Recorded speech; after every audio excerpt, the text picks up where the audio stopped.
saying that Bradley would get into costume or would get into makeup at 1 o'clock in the morning, and he wanted to be Lenny before the crew was on. Can you just tell us a little bit about that backstory? Yeah, I mean, I think the idea was, since Bradley's so involved in setting up the shots and directing every moment of it, he didn't want to waste, 6 hours of the day being in makeup while we were all setting up shots that he may not approve. So he would show up super early, do it all. In fact, it was the weird part about seeing Bradley was out of makeup, because for months we've only seen him in makeup.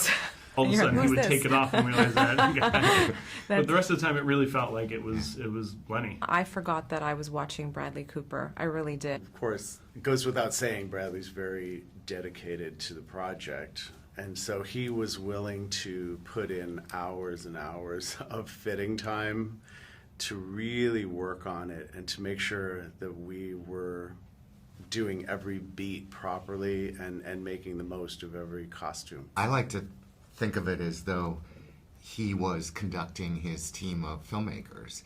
He was taking all the pieces, and it was like with an orchestra, it's like you have this section and this section, and then when you bring it all together as a great conductor or a great director, you get a sort of synergy and a sort of, the whole is bigger than the sum of the parts. Yeah. And I think that he was leading from that kind of angle right from the beginning about what the soul of the movie was and what that was about. So it was not only thinking about what we each did in our specific department, but how they fit together and what each scene was, what the essence of the emotional aspect was.